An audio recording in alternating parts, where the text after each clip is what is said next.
Welcome to the Water Trough, where we can't make you drink, but we will make you think. My name is Ed Drozda, the Small Business Doctor, and I'm really excited you chose to join me here as we discuss topics that are important for small business folks just like you. If you're looking for ideas, inspiration, and possibility, you've come to the right place. Join us as we take steps to help you create the healthy business that you've always wanted.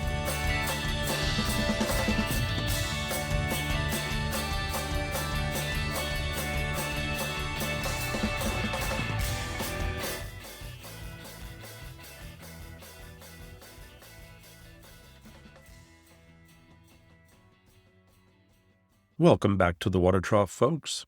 This is Ed Drozda, the Small Business Doctor. Today, I am joined by Victor Grasso. Victor is a contemporary fine artist, gallery owner, a family man, and an entrepreneur. He's charted a bold course for Cape May, New Jersey's cultural landscape. Through his Jawbone Gallery, he's introduced new and compelling ways to experience art, presenting work that is cutting edge in vision, yet firmly rooted in the academic traditions of master painters and sculptors. As an artist, Grasso's practices are narrative-driven and symbol-rich, often drawing from maritime lore, myth, natural history, and the charged tension between beauty and danger. Equally committed to community as he is to his craft, Grasso has positioned Cape May as a destination for serious collectors and adventurous viewers alike, bridging coastal heritage with a broader contemporary dialogue. His vision honors tradition while insisting on evolution, proving that the rigor of dedication to craft and imaginative risk are not opposites, but partners in the making of enduring art. Victor, welcome. Thanks for having me, Ed. I'm really excited to have you here. I'm fascinated that you're self-taught.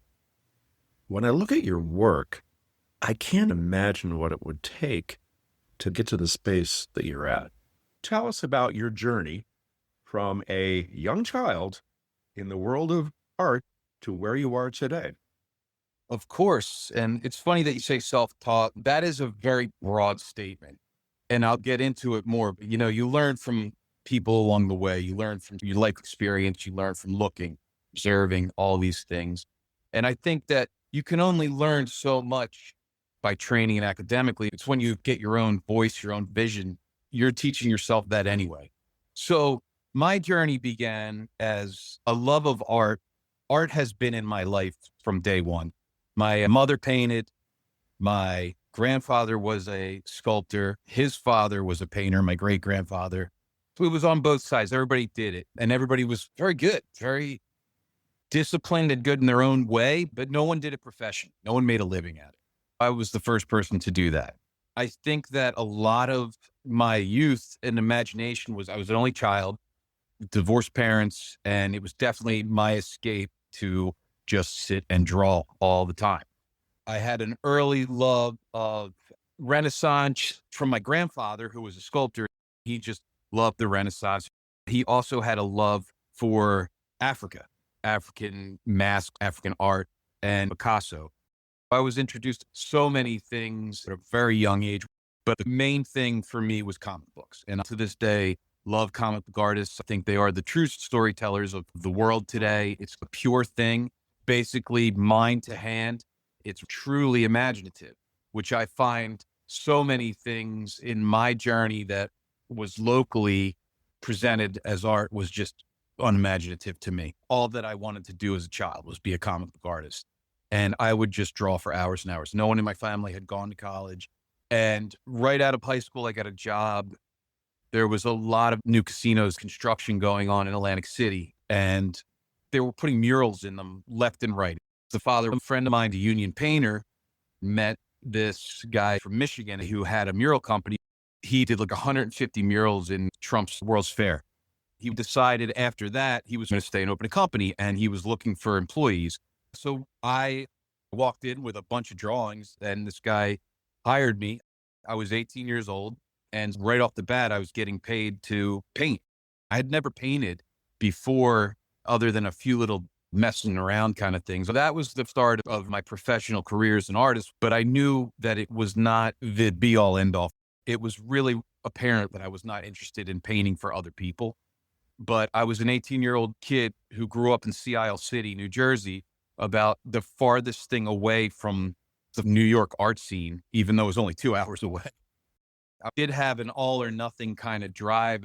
I'm going to do what I want to do and I'm going to make it happen where I am because I'm really a homebody and I don't like venturing out. Like I said, I lived through my drawings and through these stories like that I would create in the comic books and stuff. But anyway, I took a knack to painting and I was getting paid well to paint big giant paintings, which also really took away the fear of painting large because some of these things were 100 feet long. Yeah, 100 feet? 100 feet long, 50 feet high, gigantic murals. There was a team of about 5 of us. I was working with a gentleman who was in a Russian art guild from the time he was 2 years old. I was working with guys from Korea who were gifted painters, old billboard painters who were masters of their craft. And I was a sponge. I was just taking it all in. But again, I knew I wasn't really interested in painting for other people. It really is not a true creative. It conflicts with that because you're constantly playing cover tunes if you're in a band, but I knew I had to do it. So I was always working on my own things in secret or before hours.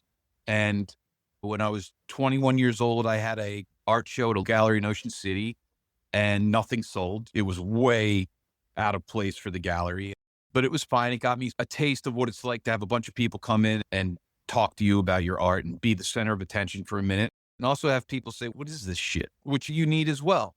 There was a lot of butting heads at the mural company and everybody left except for me because I was the youngest and I didn't really know what my next step is.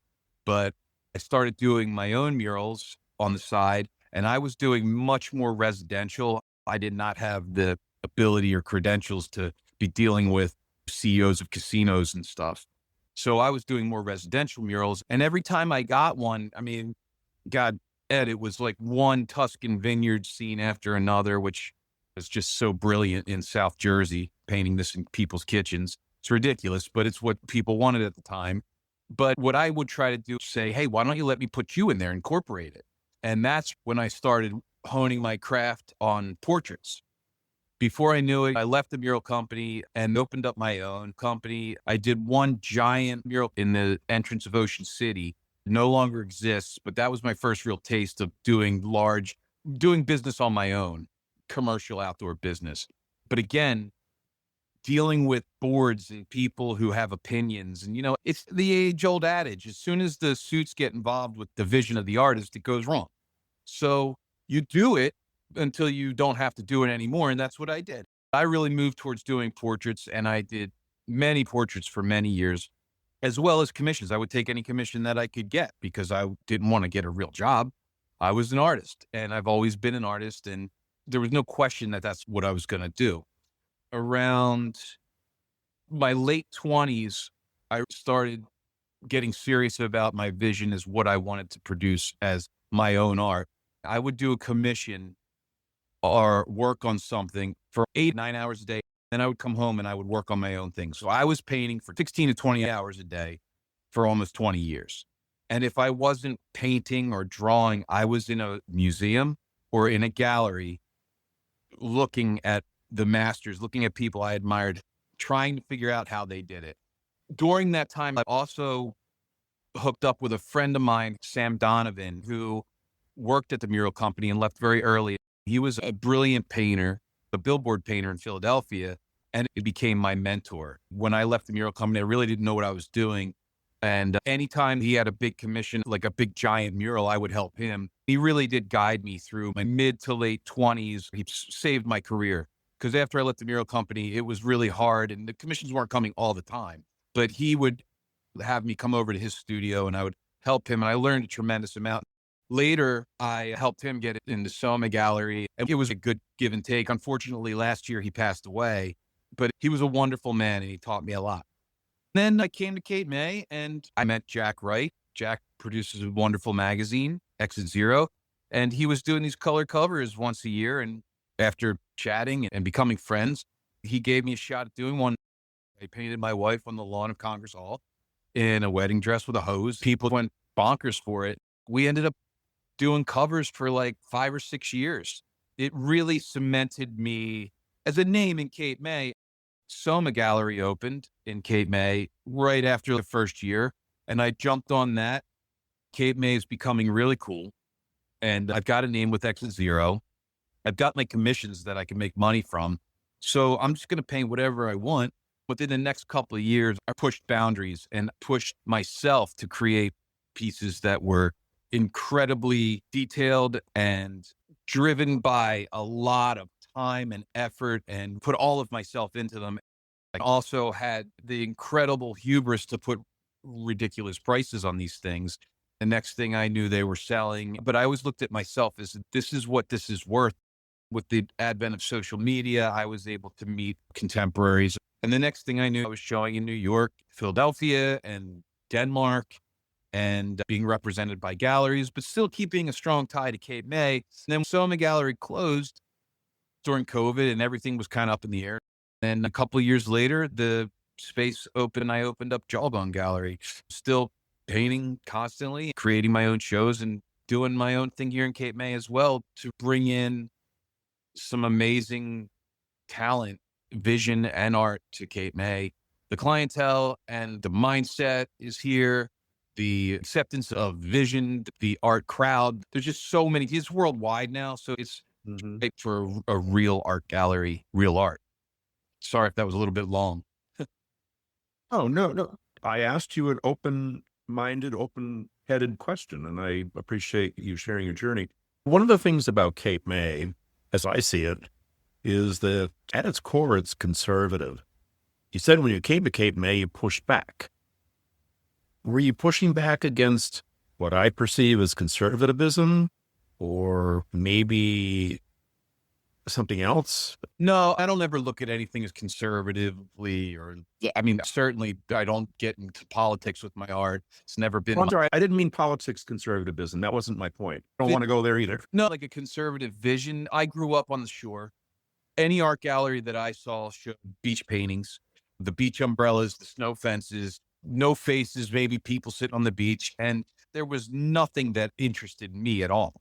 I was interested in Frankie Frazetta, who did all the book covers in the 60s, who created Conan and the look of Conan, and sword, sorcery, and fantasy. And I was interested in painters like Charlemagne, who painted the Moorish Chief, which is my favorite painting in the Philadelphia Museum of Art. And I was interested in Caravaggio, who was brought to life by using real models in the Baroque period, and showed just how bleak and dark real life can be. And these were things that interested me, but I lived here and I wasn't planning on going to big cities at the time and stuff. So I was just like, there's no reason why you can't make what you want to make here. It's just a matter of whether someone is interested or not. And Cape May had an audience that I think was open to looking at things. I don't see Cape May anywhere near as conservative as the other islands, at least when I was growing up. So my thing was pushing back. I won't even say push back. I just had a different vision. And it was, someone was either going to show me or not. I was never going to conform and paint beach paintings. If you did conform, you would not be yourself. You'd not be an artist. You'd not be what I call, in broader terms, a creative individual. Yeah, totally. I think the lesson to be learned here is it's important to follow that which is driving you, not to simply acquiesce. As you said, you had to go through the motions. The murals were a stepping stone, but you knew you were not going to be hanging out there. I always heard, you're never going to make any money unless you paint beach paintings. That's what so many people thought. If I gave anything back to the young people who wanted to be artists, they realize now they don't have to paint that stuff to make a living. You still got to be really good and have your own vision, but you don't have to do what people did for so long to make a living at it. You can make a living having your own vision. I think that's a cool thing, because I didn't have that living here and growing. It was like, you paint this or you're never going to make any money. And that's just not true. That's what we're told. And it's convenient. If you're happy to acquiesce and say, okay, fine. But I think that's the differentiator between the true creative, the true artist, and those who are simply in it for the notion of what they're going to get out of it. Well, I think it's much deeper than that. it is. It is. I don't want to take away from people who, I mean, I love Andrew Wyeth, and he painted what he knew. He painted things like sticks. He also Yep. painted gorgeous, highly emotional figurative work as well. There's nothing wrong with going out and painting the beach, but you have no right to tell somebody you have to do that. That's the thing. Right. A truly creative individual has to tap into their own vision. And if they can't do that, it's not possible to achieve what they're there for in the first place. No, and that's a really hard thing because when you first start, you're inspired by so many people, so many things. It's natural to imitate. It's an evolutionary process. You're extremely lucky if you can find your own voice very early. But when it does, it's magical. The main thing that I've learned, and I tell any young artist who asks me, is the most important thing is to do it for you and to be you, do what you love, and make the pieces for you. The pieces that I have no intention of selling, I don't care what anybody thinks. I'm going to sit down and I'm going to make this piece for me.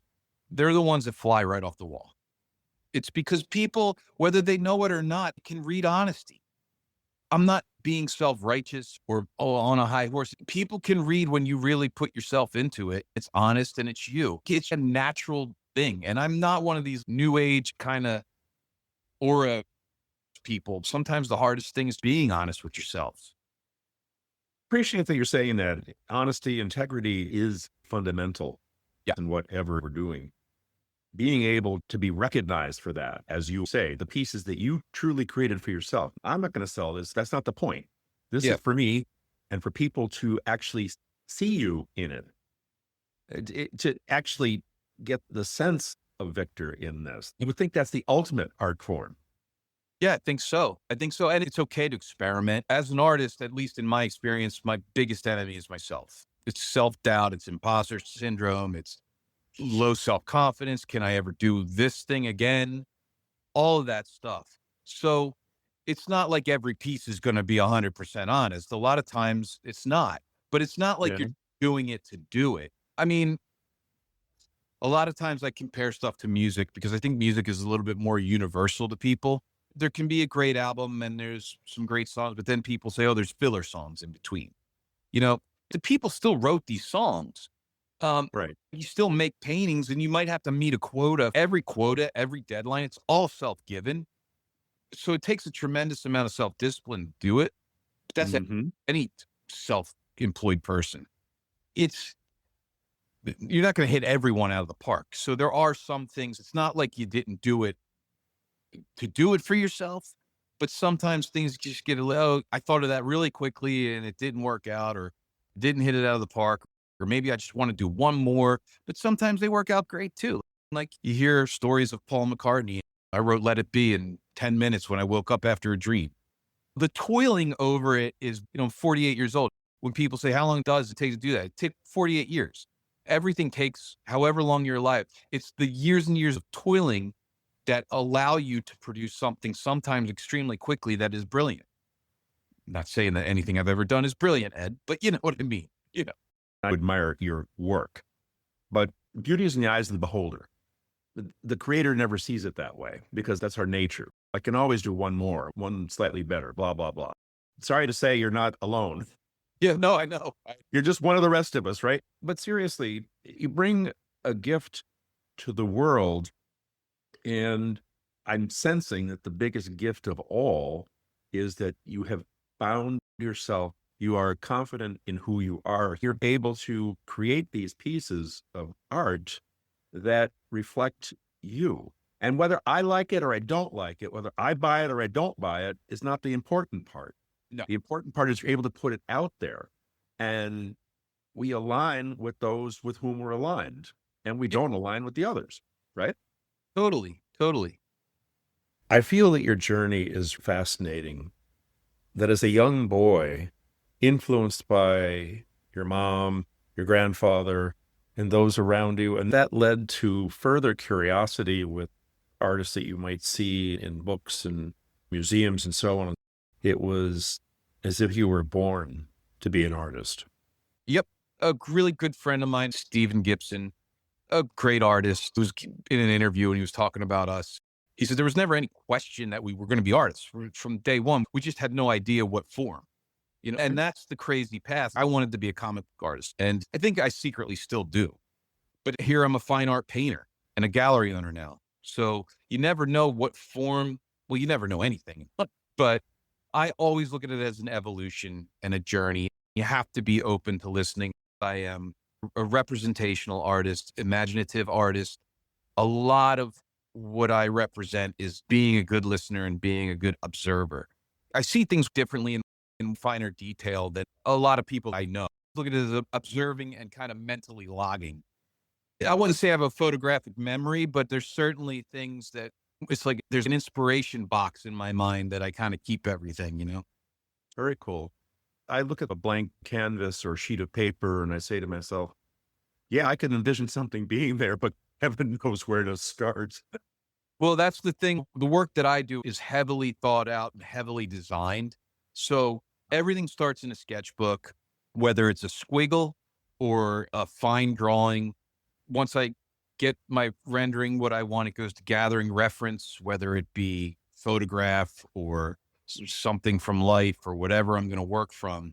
And then it goes to a final stage where there's a final rendering, a small study painting, whatever I'm going to do. And then it goes to the final piece. It's very rarely that I'll paint something on a whim. I'm not a plein air painter.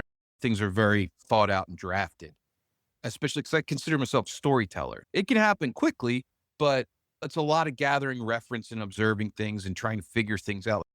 I always say, to me, a painting's like a puzzle. And a lot of that is because I'm not academically trained. One of the benefits of going to an art school, at least for learning academic realism, is learning a system and learning how colors work and color theory and temperature change by creating form with temperature and all. I had to learn all this shit by myself, and I still don't know it. I got to remember because I didn't spend 4 years training with it. Um, Right. so I don't have a system. It's like figuring out a new puzzle every time I start painting, but the end result is completely my own because it's my brain figuring it out. All the stuff that I don't know. I know it, but I don't know it to the degrees that a educated person would know it. So it makes it my own, which is a benefit, but it's hard, man. Like everybody will tell you, painting's hard. It's not easy. Otherwise, everybody would do it. Can't imagine it would be easy. You bring to mind the oft touted disparity between those that think you must go to college or the trades. Those 4 years invested in college is going to give you something you wouldn't otherwise get. On the other side, there's definition of what you're going to do. You become a technician who is capable of physically doing something. And I think we've come to realize the tradespeople are in more of that place to be able to exercise their own utility, their own function and purpose. What I'm hearing you say is that you have had, and I'll use the term luxury, of all along being able to develop yourself as you wanted to. Yeah, I mean, I think that's anybody's journey, really.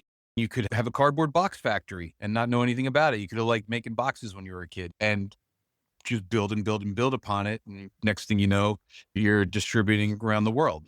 For me, with the college thing, I had a stint for a semester at a liberal arts college and I was already painting and making money. I kind of did it to appease my family and it was not for me at all.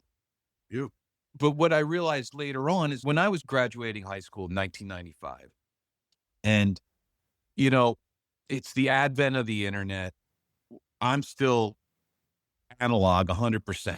I didn't have any real guidance for an art school. And little did I know, I didn't find out until many, many years later that PAFA, the Philadelphia Academy of Fine Art, the oldest fine art college in America, is an hour and a half away from me. I would have gladly gone there, which probably would have been the right place for me because they focused on academic realism. And Philadelphia was loaded with brilliant academic painters going back to the beginning of the country. The only thing that I knew, mainly from friends who were applying to big art schools like Pratt or Yale, was that at the time, there was a huge focus on abstract expressionism. And because I'm art-headed and opinionated and don't have time for anybody who instantly shoots your idea down, I had no interest in a college professor telling me that my drawings of dragons and guys with swords was shit because your opinion is that this is the way it's got to be. I'm sure that that wasn't every college, but at the time, there was a massive shift in attention towards that. But all these kids from my generation who grew up on Conan the Barbarian, comic books, He-Man, Dungeons and Dragons, we were all wanting these things. I wish that I had found my community. That's another positive thing that college can do for you. I didn't have a network, a community of like-minded people. The biggest negative effect is there's a lot of people out there who think like me and have the same aesthetic as me, but I don't know them because I didn't go and find them. And like I said, I'm a homebody and I'd rather them come see me. I have to say that on balance, it looks like it turned out really well. It's okay. But it's great that you have a community. And that's probably the best thing about social media is finding your community. It's probably about the only good thing. You Yeah, we'll leave that subject there. know? Yeah. Well, Victor, our time is up. So is there anything you'd like to leave us with? The one thing we didn't touch on, the gallery, the Jawbone Gallery, there's a mission here in Cape May to bring cutting edge, masterful art to Cape May and still tie in that history that's rooted in the beginnings of fine art in the country. A lot of really brilliant, amazing, historically great artists have been to Cape May. All of these people were in Philadelphia, whether they were teaching art at PAFA or working there. People like Thomas Eakins. You've got all the Wyeths, the whole Wyeth family. Norman Rockwell's been to Cape May. You have a long history of brilliant academic painters who would come down, check it out, visit the beautiful beaches. And it goes on up and through history as well.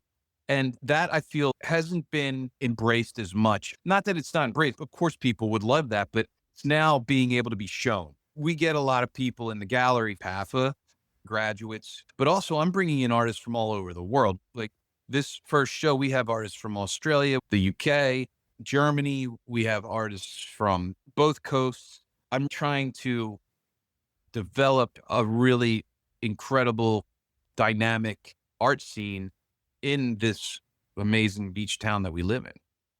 There's a lot of things to come, and I look forward to following the story as it continues on. Perhaps at some point, as it evolves, we'll talk again like this and Yeah. and hear how she's moving on, how you're moving on. Any more questions for me?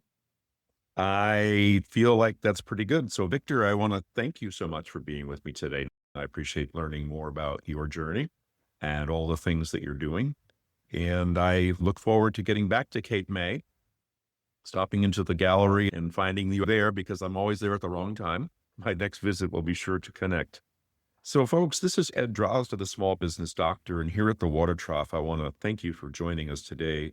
My guest, Victor Grasso, has his gallery in Cape May, New Jersey, and if you find yourself in that area, I strongly encourage you to go and pay a visit. Of course, we have beautiful beaches there and so on and so forth. The list goes on.